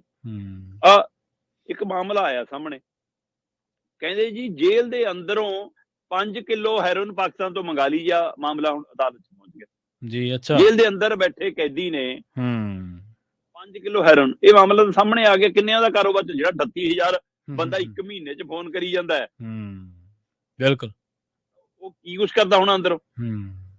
ਜੀ। ਇਸ ਲਈ ਇਸ ਮਾਮਲੇ ਚ ਪੰਜਾਬ ਸਰਕਾਰ ਸਵਾਲਾਂ ਦੇ ਘੇਰੇ ਚ ਹੈ ਤੇ ਪੰਜਾਬ ਸਰਕਾਰ ਜੇਲ੍ਹਾਂ ਨੂੰ ਕੰਟਰੋਲ ਕਰਨ ਚ ਕਾਮਯਾਬ ਨਹੀਂ ਹੋ ਰਹੀ, ਔਰ ਇਸ ਨੂੰ ਲੈ ਕੇ ਉਸ ਨੂੰ ਵਿਰੋਧੀਆਂ ਦਾ ਨਿਸ਼ਾਨਾ ਵੀ ਇਹ ਝੱਲਣਾ ਪੈਂਦਾ, ਕਿਉਂਕਿ ਅਗਲੇ ਕਹਿੰਦੇ ਜੀ ਜੇ ਅੰਦਰ ਜੇਲ੍ਹਾਂ ਦੇ ਅੰਦਰ ਨਹੀਂ ਤੋਂ ਕੈਦੀ ਸੁਰੱਖਿਅਤ ਤੌਰ ਤੇ ਰੱਖ ਹੁੰਦੇ ਜਾਂ ਕੈਦੀਆਂ ਦੇ ਉੱਤੇ ਸਹੀ ਸਖਤੀ ਨਹੀਂ ਕੀਤੀ ਜਾਂਦੀ, ਤਾਂ ਅਸੀਂ ਬਾਹਰ ਗੈਂਗਸਟਰਾਂ ਨੂੰ ਕਿਵੇਂ ਰੋਕਦੇ ਹੋਵਾਂਗੇ, ਬਾਹਰ ਕਤਲੋਗਾਰਤ ਲੁੱਟਾਂ ਖੋਹਾਂ ਕਰਨ ਵਾਲਿਆਂ ਨੂੰ ਕਿਵੇਂ ਰੋਕਦੇ ਹੋਵਾਂਗੇ। ਕਿਉਂਕਿ ਪੰਜਾਬ ਚ ਆਏ ਦਿਨ ਘਟਨਾਵਾਂ ਚ ਵਾਧਾ ਤਾਂ ਹੋਇਆ ਪ੍ਰਵੀਨ ਜੀ। ਜੀ ਬਿਲਕੁਲ, ਅਜਿਹੀਆਂ ਘਟਨਾਵਾਂ ਚ ਚੌਖਾ ਵਾਧਾ ਹੋਇਆ। ਸੋ ਇਸ ਲਈ ਇਸ ਮਸਲੇ ਤੇ ਹੁਣ ਪੰਜਾਬ ਸਰਕਾਰ ਨੇ ਇੰਨਾ ਕਹਿ ਕੇ ਪੱਲਾ ਛਡਾਉਣ ਦੀ ਕੋਸ਼ਿਸ਼ ਕੀਤੀ ਆ ਕਿ ਸਾਨੂੰ ਜੀ ਸਮਾਂ ਦੇ ਦਿਓ, ਮਨਜ਼ੂਰੀ ਮਿਲਣ ਤੋਂ ਬਾਅਦ ਅਸੀਂ ਬੋਡੀ ਸਕੈਨਰ ਲਾ ਦਾਂਗੇ ਜੇਲ੍ਹਾਂ ਚੋਂ। ਪਰ ਸਵਾਲ ਹੈ ਕਿ ਕੀ ਪੰਜਾਬ ਪੁਲਿਸ ਦੀ, ਜੇਲ੍ਹ ਪ੍ਰਸ਼ਾਸਨ ਦੀ ਇਹ ਨੀਅਤ ਹੈ ਕਿ ਜੇਲ੍ਹ ਦੇ ਅੰਦਰ ਨਸ਼ੇ ਦੀ ਆਮਦ ਰੁਕ ਜਵੇ, ਜੇਲ੍ਹ ਦੇ ਅੰਦਰ ਫੋਨਾਂ ਦੀ ਆਮਦ ਰੁਕ ਜਵੇ, ਕਿਉਂਕਿ ਉਹਨਾਂ ਦੀਆਂ ਜੇਬਾਂ ਗਰਮ ਹੁੰਦੀਆਂ ਨੇ, ਜਾਂ ਉੱਪਰੋਂ ਰਾਜਨੀਤਿਕ ਦਬਾਅ ਹੈ ਜਾਂ ਅਫਸਰਸ਼ਾਹੀ ਦਾ ਦਬਾਅ ਵੀ ਹੁੰਦਾ। ਦੋਵਾਂ ਚੋਂ ਕਿਹੜਾ ਪੱਖ ਭਾਰੂ ਹੁੰਦਾ? ਕਿਉਂਕਿ ਮੈਨੂੰ ਨਹੀਂ ਲੱਗਦਾ ਕਿ ਕੋਈ ਵੀ ਬੰਦਾ ਜੇਲ੍ਹ ਪ੍ਰਸ਼ਾਸਨ 'ਚ ਅਜਿਹਾ ਭਰਤੀ ਕੀਤਾ ਹੋਵੇ ਜਿਹਨੂੰ ਅੱਖਾਂ ਤੋਂ ਦਿਖਦਾ ਨਾ ਹੋਵੇ। ਬਿਲਕੁਲ ਬਿਲਕੁਲ। ਸ਼ਰਮਾ ਜੀ, ਤੁਹਾਨੂੰ ਚੰਗੀ ਤਰ੍ਹਾਂ ਯਾਦ ਹੋਣਾ ਇੱਕ ਮਾਨਸਾ ਵਾਲੀ ਵੀਡੀਓ ਦਾ ਵੀ ਤੁਸੀਂ ਜ਼ਿਕਰ ਕੀਤਾ ਸੀ ਨਾ, ਇੱਕ ਵਾਰੀ ਖਬਰ ਦੱਸੀ ਸੀਗੀ ਕਿ ਉਹ ਬੰਦਾ ਦੱਸਦਾ ਅੰਦਰ ਕਿਵੇਂ ਸਾਰਾ ਸਿਸਟਮ ਜਿਹੜਾ ਸਟਾਲਾਂ ਵਾਲਾ ਜਾਂ ਰੇਹੜੀਆਂ ਫੜੀਆਂ ਵਾਲਾ ਤੁਸੀਂ ਦੱਸਿਆ ਸੀਗਾ, ਤੇ ਉਹ ਕਹਿੰਦੇ ਕਿ ਬਕਾਇਦਾ ਇਹ ਸਹੂਲਤ ਹੈ ਕਿ ਬਈ ਤੁਸੀਂ ਕਿਹੜੀ ਬੈਰਕ VIP ਮਤਲਬ ਲਾਈਕ ਉਹਦਾ ਜਿਵੇਂ ਵਰਗੀਕਰਨ ਕੀਤਾ ਹੋਇਆ, ਤੁਸੀਂ ਉਹ ਆਪਦੀ ਸੁਵਿਧਾ ਦੇ ਮੁਤਾਬਕ, ਆਪਦੇ ਆਰਥਿਕ ਹਾਲਾਤ ਦੇ ਮੁਤਾਬਕ ਉਹ ਚੀਜ਼ ਸੁਵਿਧਾ ਲੈ ਸਕਦੇ ਤੁਸੀਂ ਸਹੂਲਤ। ਫਿਰ ਤੁਸੀਂ ਇਹ ਦੇਖੋ ਕਿ ਆਪਾਂ ਅਕਸਰ ਹੀ ਇਹ ਗੱਲ ਸੁਣਦੇ ਹਾਂ ਕਿ ਲੀਡਰਾਂ ਨੂੰ ਸੱਦ ਲਿਆ ਜਾਂਦਾ ਜਾਂਚ ਦੇ ਲਈ, ਚਾਹੇ ਉਹ ਸੁਖਪਾਲ ਖਹਿਰਾ ਹੋਵੇ, ਉੱਤੇ ਤਾਂ ਪਰਚਾ ਹੀ ਪਾਤਾ ਜ਼ਮਾਨਤ ਮਿਲਣ ਤੋਂ ਪਹਿਲਾਂ ਹੀ ਪਹਿਲਾਂ। ਵਿਕਰਮ ਮਜੀਠੀਆ ਨੂੰ ਸੱਦਿਆ ਜਾਂਦਾ। ਰਾਜਜੀਤ ਹੁੰਦਲ ਜਿਹੜਾ ਕਿ ਪੁਲਿਸ ਦਾ ਇੱਕ ਹਿੱਸਾ ਰਿਹਾ ਪੁਲਿਸ ਪ੍ਰਸ਼ਾਸਨ ਦਾ, ਇੱਕ ਵਾਰੀ ਜ਼ਮਾਨਤ ਮਿਲਣ ਤੋਂ ਬਾਅਦ ਦਿਖਿਆ ਮਾੜਾ ਜਿਹਾ, ਉਦੋਂ ਬਾਅਦ ਨਾ ਤਾਂ ਉਹਦੇ ਬਾਰੇ ਕੋਈ ਖਬਰ ਸੁਣਦੇ ਸ਼ਰਮਾ ਜੀ, ਨਾ ਉਹਦੇ ਬਾਰੇ ਕੋਈ ਹੋਰ ਚਰਚਾ ਆਉਂਦੀ, ਨਾ ਹੀ ਉਹਨੂੰ ਕਦੇ ਸੱਦਿਆ ਜਾਂਦਾ। ਕਮਾਲ ਦੀ ਇਹ ਜਿਹੜੀ ਵਿਵਸਥਾ, ਉਹਦੇ ਬਾਰੇ ਆਪਾਂ ਚਰਚਾ ਕਰਦੇ ਹਾਂ ਕਿ ਪ੍ਰਵੀਨ ਜੀ ਇਹ ਸਾਰਾ ਰਾਜਨੀਤਿਕ ਵਰਤਾਰਾ ਇੱਕੋ ਜਿਹਾ। ਇਹ ਕੱਲਾ ਸਵਾਲ ਸੱਤਾ ਦਾ ਨਹੀਂ ਹੈਗਾ, ਸੱਤਾ ਦਾ ਨਹੀਂ ਹੈਗਾ, ਬਿਲਕੁਲ। ਜਿਹਦੇ ਬਾਰੇ ਤਾਂ ਕਾਰਵਾਈ ਕਰਨੀ ਹੈ, ਜਿਹਦੇ ਬਾਰੇ ਤਾਂ ਐਕਸ਼ਨ ਕਰਨਾ, ਉਹਦੇ ਬਾਰੇ ਤਾਂ ਢੋਲ ਵਜਾ ਕੇ ਕਰਨਗੇ, ਮੀਡੀਆ 'ਚ ਪ੍ਰਚਾਰ ਕੀ ਕਰਨਗੇ। ਹਾਂਜੀ। ਜਿਹਦਾ ਮਾਮਲਾ ਠੰਡੇ ਬਸਤੇ ਪਾਉਣਾ, ਉਹਨੂੰ ਫਿਰ ਇੰਨਾ ਭੁਲਾ ਦੇਣਗੇ ਕਿ ਤੁਹਾਨੂੰ ਮੈਨੂੰ ਵੀ ਯਾਦ ਨਾ ਹੋਵੇ। ਨਹੀਂ ਆਉਂਦਾ, ਬਿਲਕੁਲ ਸਹੀ ਹੈ। ਮਜੀਠੀ ਵਾਲੀ ਪੈਨ ਡਰਾਈਵ ਕਿੱਥੇ ਗਈ? ਵਿਕਰਮ ਮਜੀਠੀ ਦੀ ਪੈਨ ਡਰਾਈਵ ਮੰਤਰੀ ਦਾ ਨਾ, ਜਿਹੜੇ ਕਹਿੰਦੇ ਸੀ ਆ ਫੋਟੋ ਆ ਗਈ ਮੇਰੇ 'ਚ, ਇਹਦੇ 'ਚ ਖੜਾ ਹੈ। ਹਾਂਜੀ, ਤੁਸੀਂ ਹੱਥ ਮਿਲਾਉਣ ਤੋਂ ਵੀ ਡਰੋਗੇ ਉਹਦੇ ਨਾਲ। ਡੱਬਾ ਵੀ ਲਿਆਏ, ਹਾਂਜੀ, ਮੁੜ ਕੇ ਹੁਣ ਮੀਡੀਆ ਪੁੱਛੇ ਨਾ ਵਿਕਰਮ ਮਜੀਠੀਆ ਬੋਲੇ। ਪੰਜਾਬ 'ਚ ਪਈ ਜਾਂਦਾ ਕਿ ਨਹੀਂ ਜੀ ਪੀੜਤ ਧਿਰ ਦਾ ਤੇ ਮੰਤਰੀ ਦਾ ਸਮਝੌਤਾ ਹੋ ਗਿਆ। ਭਾਈ ਪੀੜਤ ਧਿਰ ਤੇ ਮੰਤਰੀ ਦਾ ਹੋ ਗਿਆ, ਮਜੀਠੀ ਦਾ ਵੀ ਹੋ ਗਿਆ ਜੀ। ਦਿਖਾਉਂਦੇ ਜਨਤਕ ਨਹੀਂ ਕਰਨਾ, ਮੰਤਰੀ ਦਾ ਨਾਂ ਤਾਂ ਜਨਤਕ ਕਰ ਸਕਦੇ ਸੀ, ਬਿਲਕੁਲ ਸਹੀ ਹੈ। ਇਸ ਲਈ ਸਾਰਾ ਰਾਜਨੀਤਿਕ ਵਰਤਾਰਾ ਇੱਕੋ ਜਿਹਾ ਜੀ। ਸ਼ਰਮਾ ਜੀ, ਜਿਹੜੀ ਅਗਲੀ ਟਿੱਪਣੀ ਹੈ, ਅਗਲੀ ਜਿਹੜੀ ਖਬਰ ਆ, ਕਾਫੀ ਭਾਰੀ ਟਿੱਪਣੀ ਹੈ, ਇਹ ਕੌਣ ਕਰ ਰਿਹਾ? ਕਿਉਂਕਿ ਉਹਦੇ ਵਿੱਚ ਪੁਲਿਸ ਤੰਤਰ ਜਿਹਦੀ ਆਪਾਂ ਗੱਲ ਕਰਕੇ ਹਟਿਆ ਤੇ ਨਾਲ ਹੀ ਮੈਡੀਕਲ ਉਦਯੋਗ ਆਉਂਦਾ। ਕਹਿੰਦੇ ਕਿ ਪੰਜਾਬ ਨੂੰ ਡਰੱਗੀ ਬਣਾਉਣ ਵਾਲਾ ਇੱਕ ਤਾਂ ਮੈਡੀਕਲ ਉਦਯੋਗ ਹੈ ਤੇ ਦੂਜਾ ਪੁਲਿਸ ਅਧਿਕਾਰੀ ਨੇ। ਇਹ ਬਹੁਤ ਵੱਡੀ ਟਿੱਪਣੀ ਹੈ ਜੀ, ਬਿਲਕੁਲ। ਇਹਦੇ ਬਹੁਤ ਗਹਿਰੇ ਅਰਥ ਨੇ ਕਿ ਪੰਜਾਬ ਨੂੰ ਡਰੱਗੀ ਬਣਾਉਣ ਦੇ ਪਿੱਛੇ ਦਵਾਈ ਉਦਯੋਗ ਜੀ, ਪੰਜਾਬ ਨੂੰ ਡਰੱਗੀ ਬਣਾਉਣ ਦੇ ਪਿੱਛੇ ਪੁਲਿਸ ਅਫਸਰਸ਼ਾਹੀ, ਪੰਜਾਬ ਨੂੰ ਡਰੱਗੀ ਬਣਾਉਣ ਪਿੱਛੇ ਅਪਰੋਚ ਵਾਲੀਆਂ ਧਨਾੜ ਧਿਰਾਂ ਜੀ। ਤਿੰਨ ਚੀਜ਼ਾਂ ਦਾ ਹਵਾਲਾ ਦਿੱਤਾ ਮਾਣਯੋਗ ਸੁਪਰੀਮ ਕੋਰਟ ਨੇ। ਟਿੱਪਣੀ ਇੱਕ ਮਾਮਲੇ ਦੇ ਵਿੱਚ ਮਾਣਯੋਗ ਸੁਪਰੀਮ ਕੋਰਟ ਦੀ ਹੈ, ਠੀਕ ਹੈ ਜੀ। ਤੇ ਇਹ ਟਿੱਪਣੀ ਹੈ ਇੱਕ ਤਸਕਰ ਦੀ ਜ਼ਮਾਨਤ ਦੀ ਪਟੀਸ਼ਨ ਉੱਤੇ ਚੱਲ ਰਹੀ ਬਹਿਸ ਦੌਰਾਨ। ਮਾਣਯੋਗ ਸੁਪਰੀਮ ਕੋਰਟ ਦੇ 2 ਜੱਜਾਂ ਦੇ ਬੈਂਚ ਨੇ ਇਸ ਮਾਮਲੇ ਤੇ ਸੁਣਵਾਈ ਕਰਦਿਆਂ ਕਿਹਾ ਕਿ ਜ਼ਮਾਨਤ ਦੇਣ ਲੱਗਿਆਂ ਤੁਸੀਂ ਧਿਆਨ ਰੱਖਿਆ ਕਰੋ ਕਿ ਤੁਹਾਡੇ 'ਚ ਉਦਾਰਤਾ ਤਾਂ ਨਹੀਂ ਆ ਜਾਂਦੀ ਕਿਤੇ।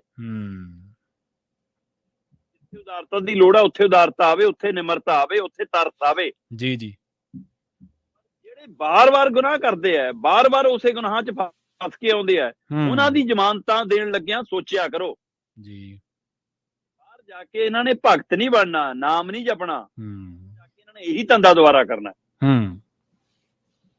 ਇਸ ਮਸਲੇ ਤੇ ਟਿੱਪਣੀ ਬਹੁਤ ਅਹਿਮ ਹੈ।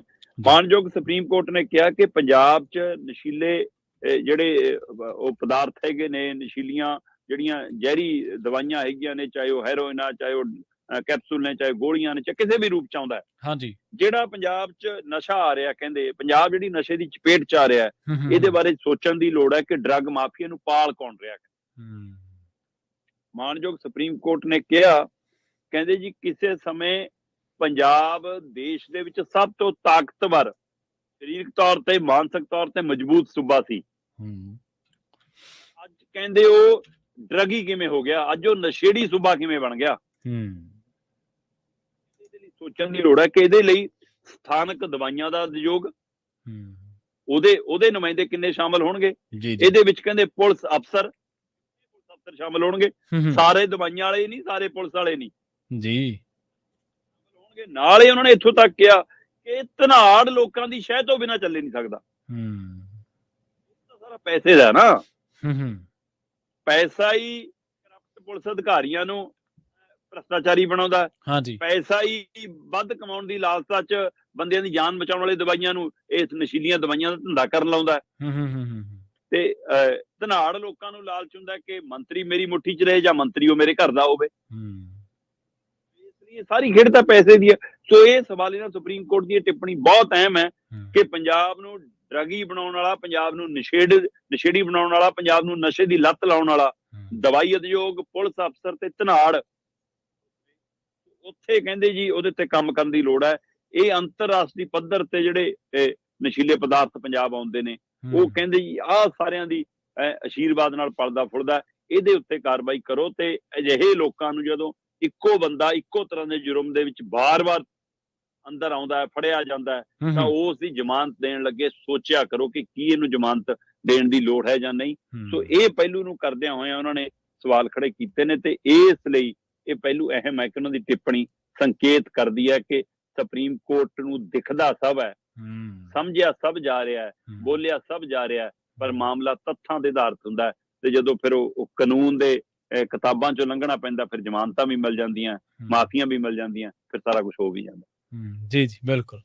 ਤੇ ਸ਼ਰਮਾ ਜੀ ਜਾਂਦੇ ਜਾਂਦੇ ਗੱਲ ਕਰ ਲਈਏ ਸਿੱਧੂ ਸਾਹਿਬ ਦੀ। ਕਹਿੰਦੇ ਸਿੱਧੂ ਸਾਹਿਬ ਤਾਂ ਪਹੇਲੀ ਬਣੇ ਪਏ ਨੇ, ਬੁਝਾਰਤ ਬਣੇ ਪਏ ਨੇ। ਪਹੇਲੀ ਤੇ ਚਲੋ ਹਿੰਦੀ ਦਾ ਸ਼ਬਦ ਆ ਗਿਆ, ਬੁਝਾਰਤ ਇਹੋ ਜਿਹੀ ਹੈ ਕਿ ਨਾ ਤਾਂ ਕਾਂਗਰਸ ਦੀ ਸਮਝ ਦੇ ਵਿੱਚ ਆ ਰਹੇ ਨੇ ਤੇ ਨਾ ਕਾਂਗਰਸੀਆਂ ਦੀ।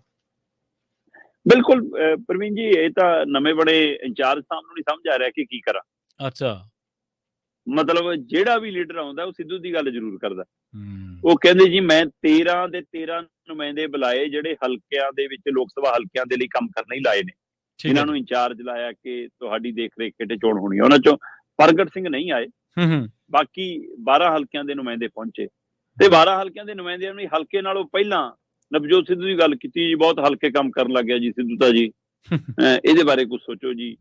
ਉਧਰ ਕਹਿੰਦੇ ਜੀ ਮੈਂ ਬਲਾਕ ਪ੍ਰਧਾਨ ਬੁਲਾਏ, ਬਲਾਕ ਪ੍ਰਧਾਨ ਵੀ ਇਹੀ ਗੱਲਾਂ ਕਰੀ ਜਾਂਦੇ ਨੇ, ਜੀ ਸਿੱਧੂ ਕਰਕੇ ਨੁਕਸਾਨ ਨਾ ਹੋ ਜਾਵੇ ਜੀ, ਸਿੱਧੂ ਕਰਕੇ ਫਾਇਦਾ ਨਾ ਹੋ ਜਾਵੇ ਜੀ। ਉਧਰ ਰਾਜਾ ਵੜਿੰਗ ਨੂੰ ਲੱਗੀ ਜਾਂਦਾ ਕਿ ਸਿੱਧੂ ਦੀਆਂ ਰੈਲੀਆਂ ਜੇ ਸਫਲ ਹੋਈ ਗਈਆਂ, ਕਿਤੇ ਹਾਈ ਕਮਾਂਡ ਨੂੰ ਐ ਨਾ ਲੱਗੇ ਕਿ ਕਮਾਨ ਇਹਨੂੰ ਦੇ ਦਿਓ, ਤਾਂ ਰੌਲਾ ਪਾਈ ਜਾਂਦੇ ਨੇ, ਅਗਲਾ ਕੰਮ ਕਰੀ ਜਾਂਦਾ।